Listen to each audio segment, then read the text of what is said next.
Ladies and gentlemen, I'm sure you understand. Welcome to Studio Time, and today we're going to talk about Godzilla. Yes. So, we're not actually going to talk about the film at this point at all. What we are going to talk about is how do I get to write his theme, and then more so, how I developed his theme throughout this whole suite and what iterations I used, how I used the theme again, how I turned that theme into an action rhythm, an action arrangement. So this is really a tutorial about composing music. Not so much to do with film scoring at this point, but it needs to be applied to a film, so it needs to be very suitable for the film and for the character itself. And I want to talk you completely through this. So this is, fair warning, this is going to be a relatively long studio time, but I really wanted to give you a peek in my head when I decide on a theme and what else I'm going to do with that theme to make sure that I have enough iterations of the theme. Do I take it to a different key? Do I throw it to different instruments? So what we're going to discuss in this episode is the theme writing itself, harmony for the theme, and multiple iterations of the theme and how different that becomes, and also to underscore the various different emotions that I need for this incredible character Godzilla. So before we dive into detail, let me play you this suite first so you have a good understanding what we're going to be talking about after. Okay, so I hope you're comfortable because this is roughly 15 minutes or so that we're going to listen to, and then we're going to really dive in. So here we go.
So, let's talk about this theme, Godzilla.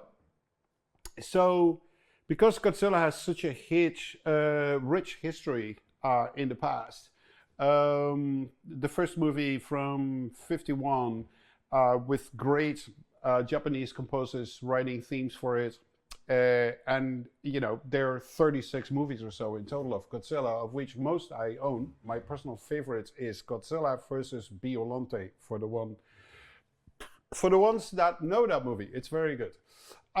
So what I really wanted to create was a theme that lives and breathes like history in monster themes, and especially Godzilla. So I wanted to create something that was done in the lower brass with big timpanis to underscore the power of Godzilla.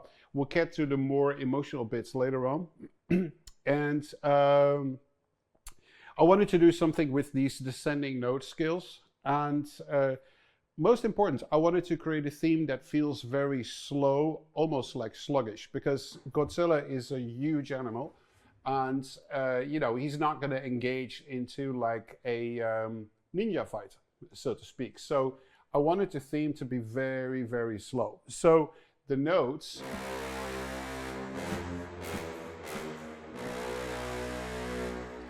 That's the opening statement, and then it continues, and then it gets repeated again in octaves. So this little figure that I just played comes back through this whole thematic experience, as you've heard. It comes back in horns, it comes back in strings, then there's like different types of harmonies. Then I play with this melody to change it into something else, and I use it more for the emotional bits. But the descending line da, da, da, la, comes back a lot in this thematic exploration, so to speak. So I'm gonna put my glasses on. Now I can see.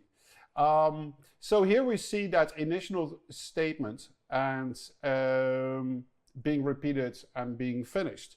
I mixed it with obviously the tuba. I mixed it with the horns, and the other thing that I did is really big. Timpanis, contrabassoon is with it.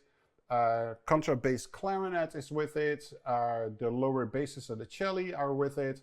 But the other thing that I did, and that gives it a really specific sound, is I resampled the brass and gave it like a really lower quality. Let me just play that by itself.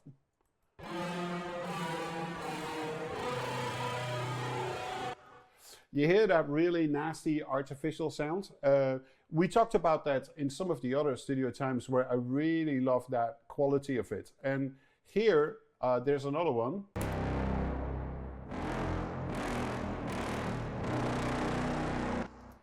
So you're actually not listening to a tuba or a contrabass trombone. No, you're listening to horns and trumpets playing unison up here.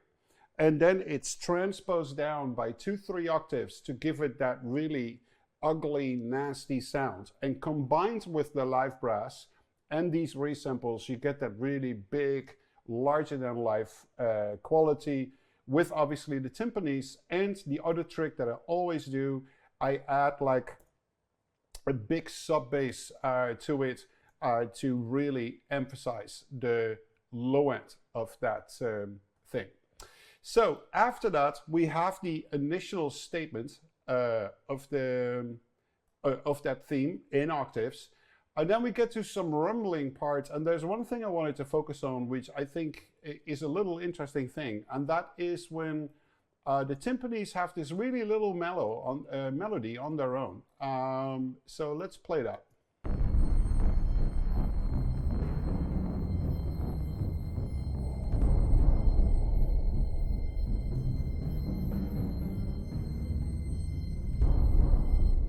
So the reason why they're so far apart is because this is the left hand of the timpani player and this is the right hand. So it's dun dun dun dun dun dun dun dun dun dun dun dun dun dun dun dun dun dun. But also there you feel a little bit of that movement of Godzilla theme. Boom, boom, boom, boom, boom, boom, boom, boom, boom, boom, boom. So it was an idea to create something that was related to that theme, played on timpanis like their own little melodic solo. When we get to this section right here, this is where the theme comes back, but it comes back in an almost heroic quality. So I want to make sure I have all the melodic bits from the orchestra. Let's just zoom in.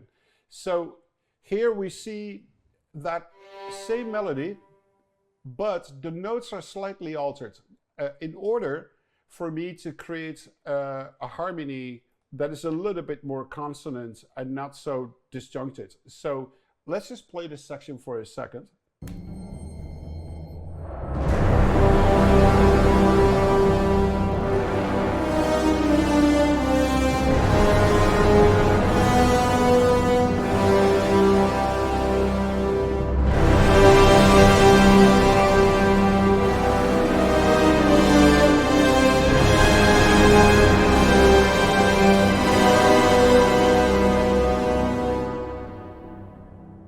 So, unmistakably, this melody, because it has the same melodic rhythm, is completely coming from the opening statement.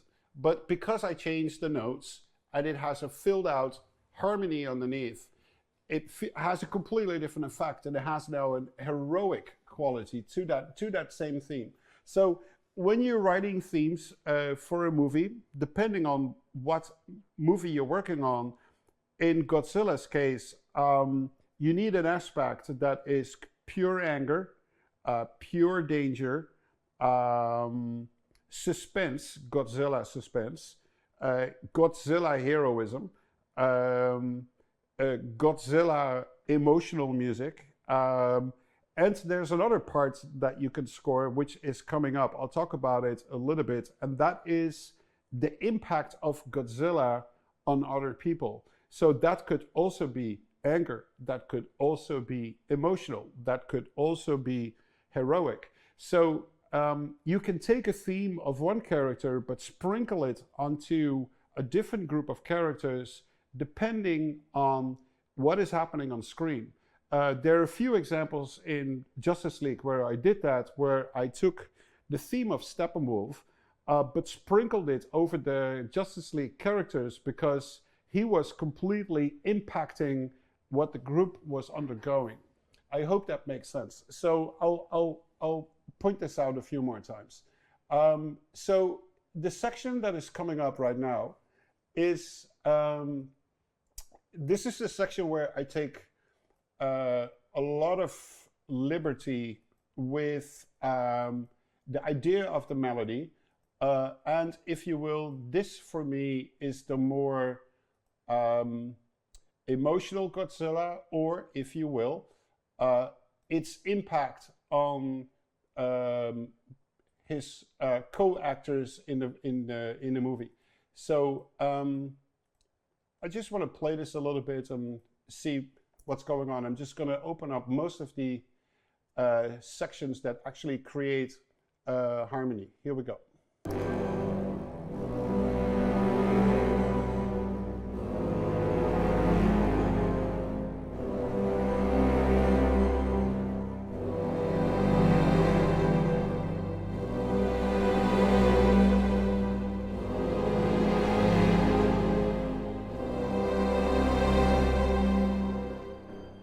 So this harmony is very strongly related to the harmony that we just heard as the heroic chords underneath Godzilla's theme.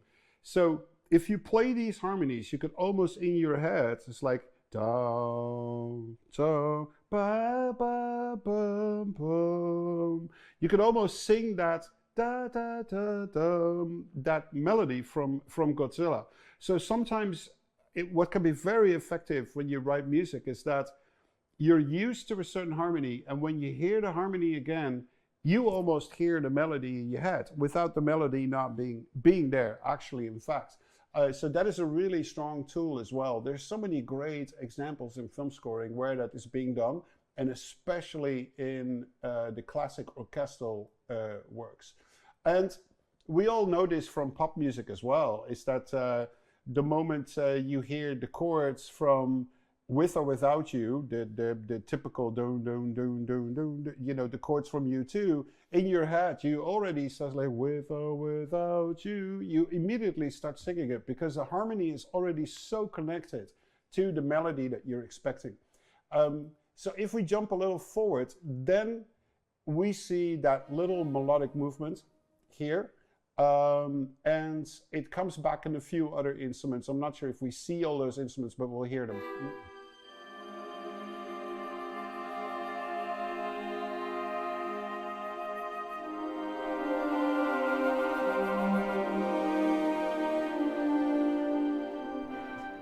You see that here, it's almost being used as a little counterline. Da, da, da, da. So you can use it everywhere to constantly create that relationship with the original theme or the harmony that goes with it.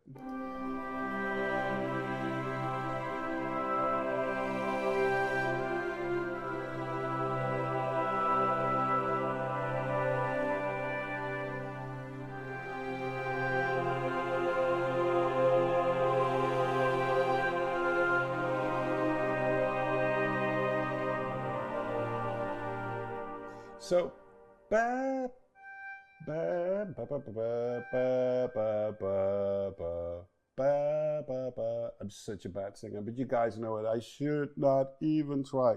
It brings Enzo to tears every day, but not for the right reason. Anyway, what I'm trying to point out is the relationship between those descending notes comes immediately from that initial statements. Bam, bam, bam, bam, bam. It comes from that. And so those are things I try to keep in mind. But if I do something new, I try to repeat it a few times so it's clear to the listener what I'm trying to achieve. So now that I'm doing it here, you'll see I'll do it there. And then I do it in a different groups of instruments right there for the horns. So let's back up a little bit. Now let's play it from here again. So we first hear it here in the oboe, and then it gets repeated by the horn, that same idea.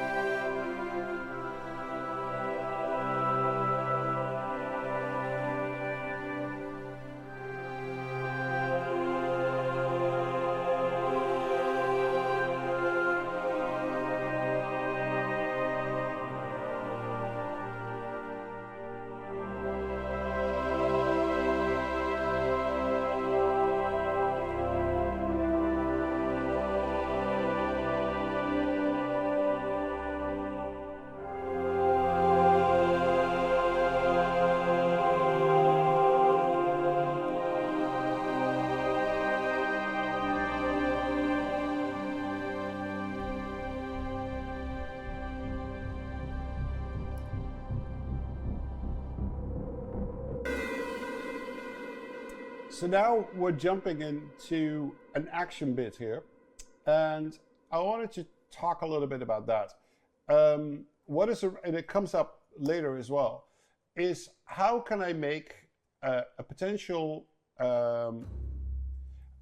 ostinato from the notes that I've already picked for my theme.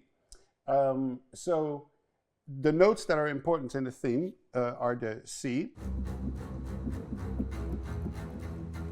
the E, natural,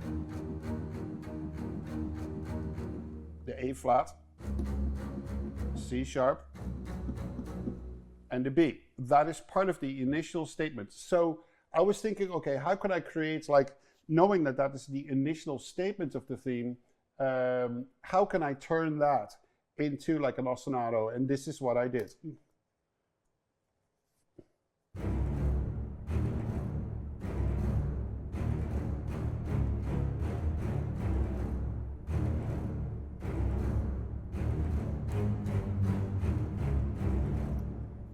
what is interesting here is that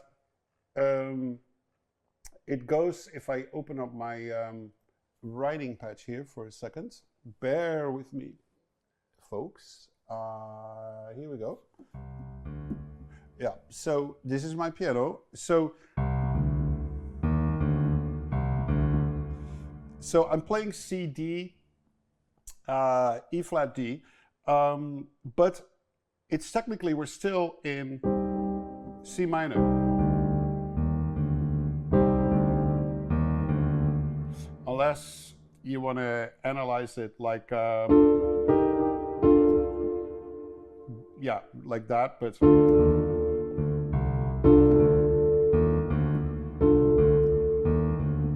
So a D minor could work too if you wanted to paddle on one chord, but I picked the C. So, enough about that. Let's go back to where we were.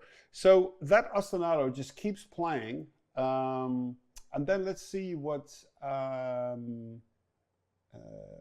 let's see.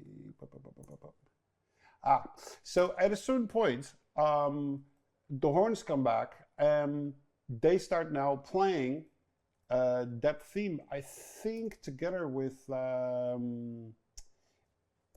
with the other brass. So basically I have the tuba and the bass trombones playing on pitch with the horns. So here we go. Let's play that a little bit, and then you recognize clearly the theme here.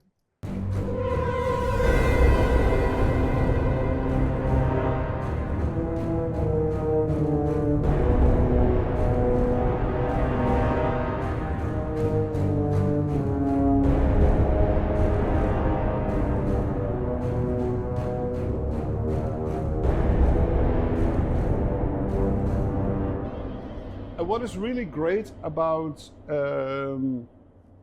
monster movies is that a lot of rules that are normal in the hey, what is going on?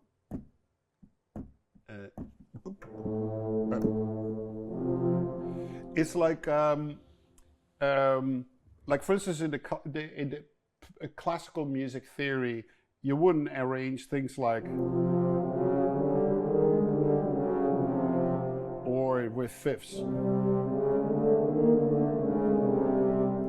Normally you wouldn't do that, because if you did that, your teacher would say too many moving fourths or too many moving fifths. But in monster music, it's really great to do exactly that. And so if I were to play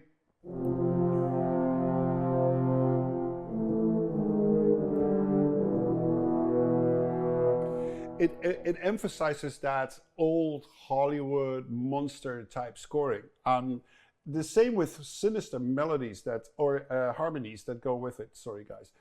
So if we were to look at what the basses are doing in the cello, and we look that right next to the basses, we see all these insane amount of clashes happening at the same time.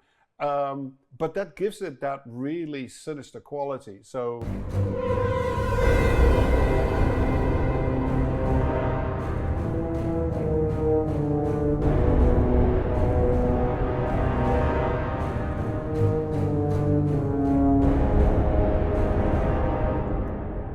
it gives it a really, really nice quality for that monster type sound. So that thing just develops. Let's see if there's anything interesting to say about the. No, these are just runs and fast rhythms, but to flesh it out. And let's see, there's some really fast woodwinds that go with it. I just want to focus on the things that are more thematic in nature. So. Let's just move on and see what happens here. I think this is here we go. I'm just gonna take the horns as an example. So this is exactly what I just talked about. So we see the theme, but it's played in minor chords. and invert it, and it just does everything like stepwise. So the relationship between the notes stay exactly the same. But the reason why technically this is allowed to classic orchestral arranging is that the root sits on top. So here we have a third, and here we have a sixth. So if you move that around without changing the voice leading, it's more accepted than if, let's say, sorry, if this thing were to sit here, because now you have moving fifths going back and forth, which is not necessarily considered as strong. A moving fourth was allowed if there was a third underneath. So just, it still wasn't considered fantastic in classical music, but more allowed. But in monster music, it sounds fantastic. So let's play that little bit where the theme is being played now in minor chords.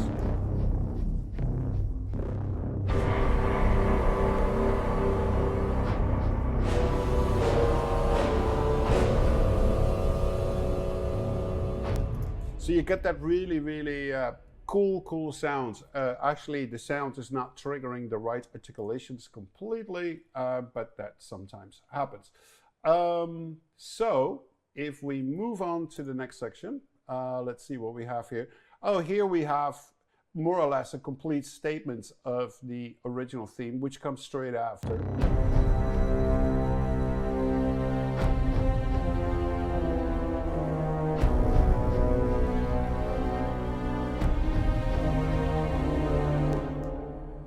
But what is happening on top? So this is good to see because that is being expanded on later. So if you will, this is like an opposite movement of the theme. So instead of da da da da da da da da, it goes up. Again, my singing is fantastic, so don't listen to my singing, just listen to the notes. So here you see what I mean.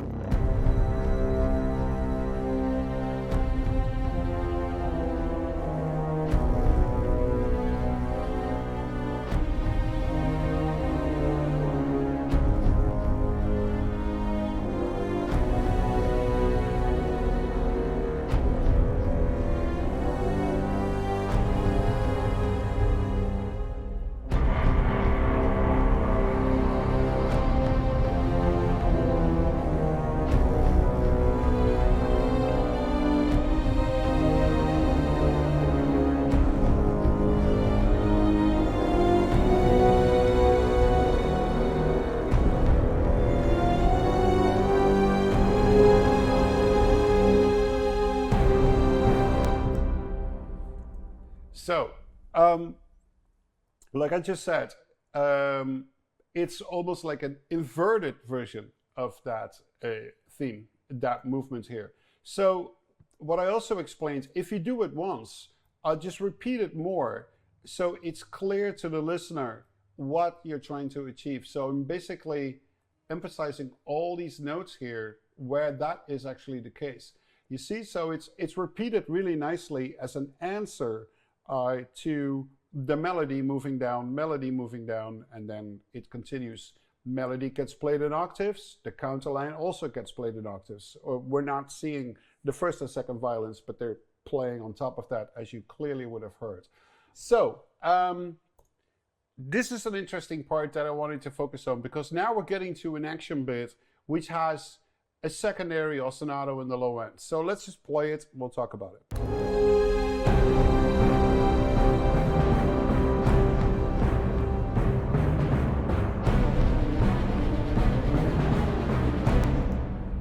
So the theme is actually happening in the timpani and the basses. So if we look at the notes here, we see, and those are exactly the first four notes of the theme.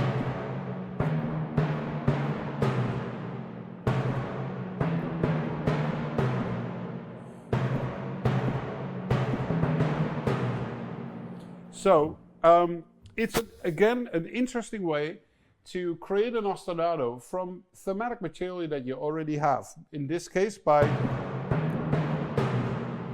by using that particular melodic riff. So if I were to open the basses at the same time, this is interesting because this is still the demo. You see that I made a little mistake here by programming the E flat, while in fact it should be the C. And here as well. Well, that's, guys, I always show you demos, so you guys can see that everybody makes mistake, and I did too. And oh, look at this, I should be ashamed. Here, there's more mistakes. So you see, the bass should actually be playing that, and that should be going there. Anyway, mistakes are human, and especially if you have to work fast, you do sometimes make mistakes. So what I'm trying to point out, though, is clear. And what I'm trying to point out is that I was able to turn the first 4 notes of the theme into an ostinato that reminds us of that theme. So again.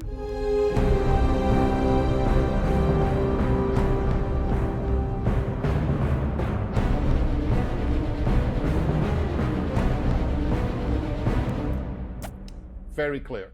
So, so this is an interesting bit too, where it happens pretty soon after this, where we see the theme being played in the trombones, but now the horns are playing something else together with the trumpets and keep building on that. So again, a new figure introduced here, that so and the same here, while the theme is here being played by the trombone. So let's play that little section.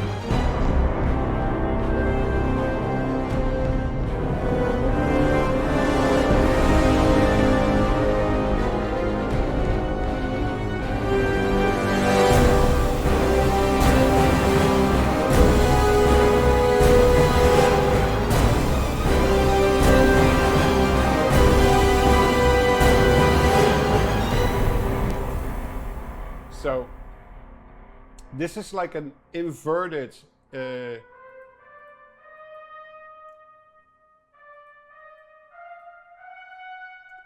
instead of, so it has a really strong relationship with what you're trying to do with the theme, but it's like inverted, the notes are different. But again, it feels like it comes from the same piece. Then it develops, and you will have some harmonic changes here that are somewhat related to the harmony of the theme. And then we get to a little bit of sound design stuff, which I'm going to skip for now because I want to focus on the thematic elements. So, what is happening here? Let's open this up. I think I only need the brass and the strings for this to look at. Let's see. Let's grab the bassoon as well and the trumpets. So here we see our theme that we talked about, but now you see that descending lines going up, and here you see this line going down, and then da da da da again. So it's 1 2 3 4, 1 2 3 4 going down, and then 1 2 3 4 going down in the cello to echo that idea. So let's just play this section and let's focus on the theme and the ascending notes, and then the descending notes that are couples of 4 that echo our theme.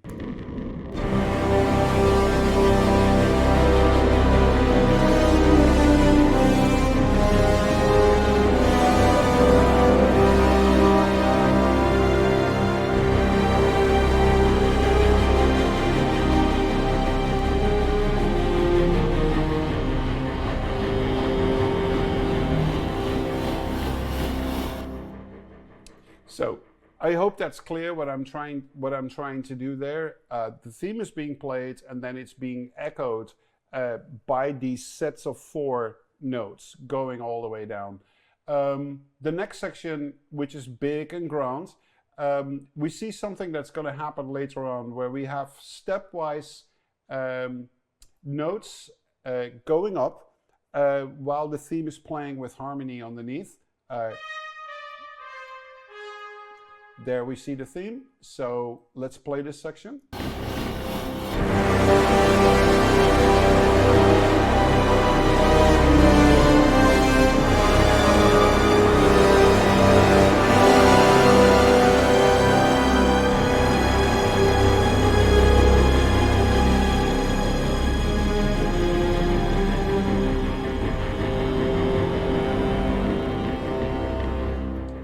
Again, a little new element being presented there, but again, echoed over and over again. So when you introduce something new, echo it a few times so that it's clear for the listener what you're trying to do. So in this case, it's...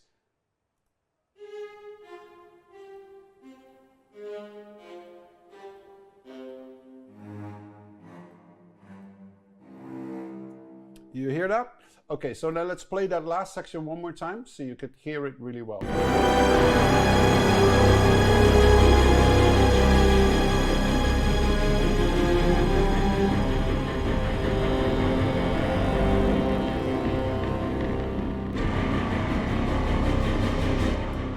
Again, to create like continuity.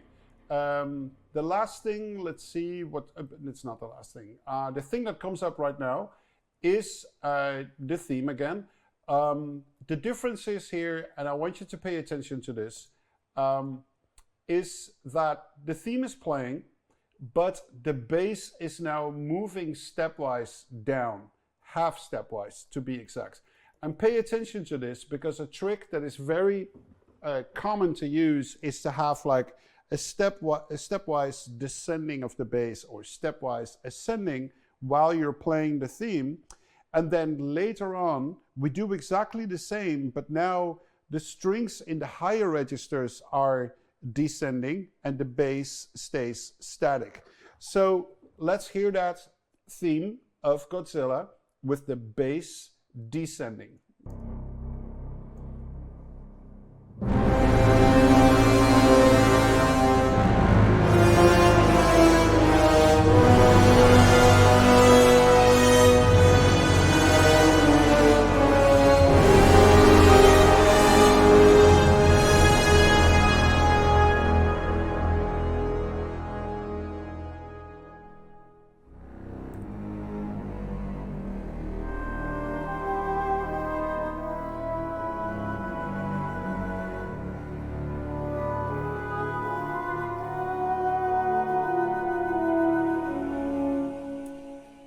So I think the first part is clear, the descending bass line with the theme on top. You could also see now that I'm constantly echoing the theme with the trumpets in a different register than the horn, so we don't have sections where the music just sits completely static. So there's always like a form of movement.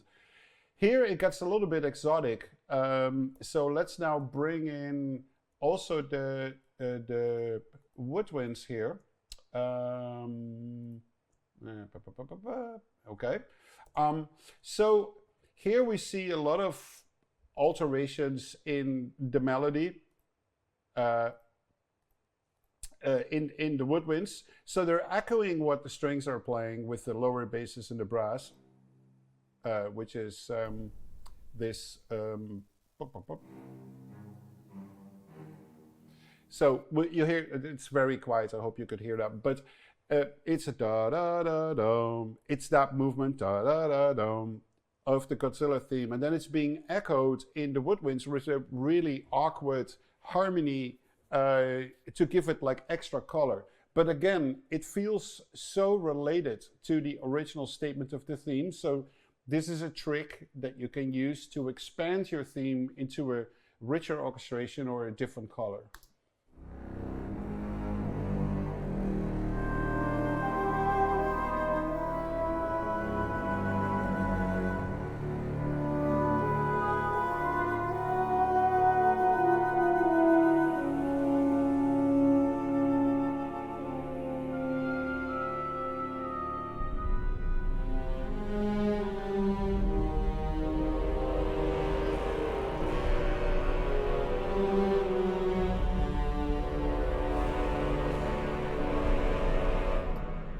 So from this section forward, we see more expansions on that melody. So let's bring in pretty much the whole orchestra at the same time. That also gives us the opportunity to see if I did a good job checking all the instruments against each other. So I didn't make any weird mistakes. This would be very typical me, of course, to make mistakes. Okay, that one. So let's look at it together. So let's open this one up. So this is a section where we just stopped. This is the section where we just stopped. So here you see still that theme in its version. We see an echo here of that same melodic movement. We see an echo there. Then we see an echo here of that same movement. And then it starts moving and moving and moving. And that you see that will continue up there, up there. Here, we see a movement that we've seen before. That is the descending bass line. You see that stepwise that we used to do before? Then we see more of that movement that is very much like the theme. Bum, bum, bum. And then da da da da, which is half of that stepwise motion. Again, we see a similar echo going up. And then once we get to 305, that's when we see what used to be the descending bass line a few bars back is now happening in the upper violins and with the basses sitting static underneath.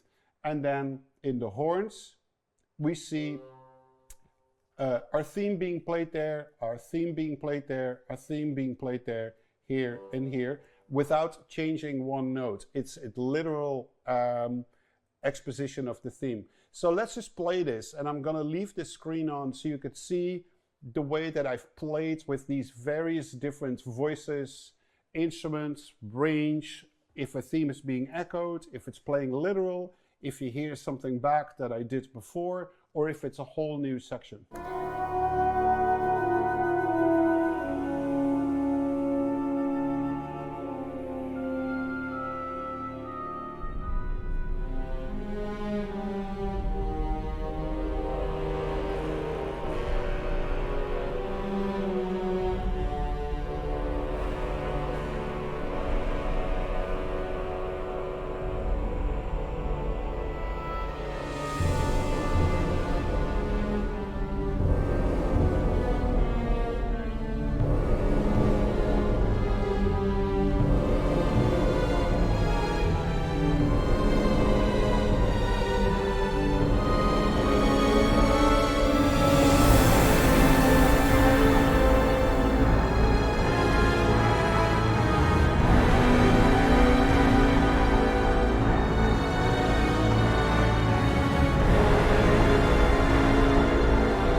Okay, so in this section that we just played, I hope it's clear for you, or maybe just rewind a little bit back how these little figures are being used, where the notes are being changed, how a descending bass line, as played earlier, is now coming back in a different range, how things are now combined together in different ranges, altering the notes or sometimes playing straight up the theme. So it's a very interesting way to explore more thematic material coming from a theme you've already written. These are really classic tools that you learn when you study orchestration and when you study arrangements of classic composers. And these tools always come in super handy when I work on a film score that sometimes is more orchestrally in nature, like this suite. But there's also a thing like electronic music counterpoint, and we'll discuss that in a very different episode. This episode, I want to focus on purely notes and harmony and how to bring melodic statements, harmonic statements back in different ways. So that's the purpose of this exercise. Now, this bit coming up is pretty interesting, I think, where the basses are now playing C, B, and so that half note step that reminds us of the theme, and then there's these trills being played by the woodwinds and steps in the brass, muted brass and muted trombones and trumpets. I think we did it with, it creates this really interesting, colorful landscape that is very freely interpreting the themes or the harmony, and it became like a whole new color that became more of like dangerous looming for Godzilla, and it happens on a few spots in the movie with those really big sounding drums underneath.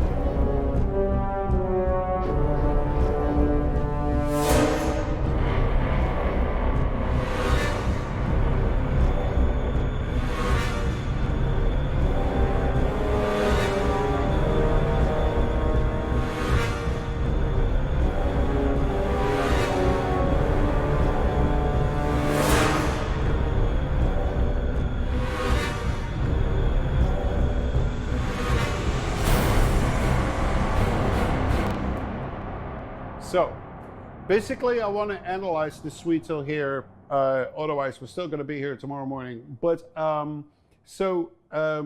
in this last section that I talked about, it's a very free interpretation of harmony and theme development of the Godzilla theme. But then in there is that theme played by the trombones and the horns, pretty literal, to remind us, oh, we are talking about Godzilla. So I'm very curious to see what you think of this episode. So this is more not so much an episode as like, oh, I use these plugins or these sounds or this is the library that I use, but more like a musical exploration why I wrote the theme that I did and what you can do with the theme once you have the melody. Please leave your comments below, and if you'd like to see more of this in future episodes. And I hope you really enjoyed it. And for me, it's always fun to talk about something that I'm really passionate about. And I want to thank you for being here and making this channel even possible. So thank you guys, and I'll see you next time. Bye.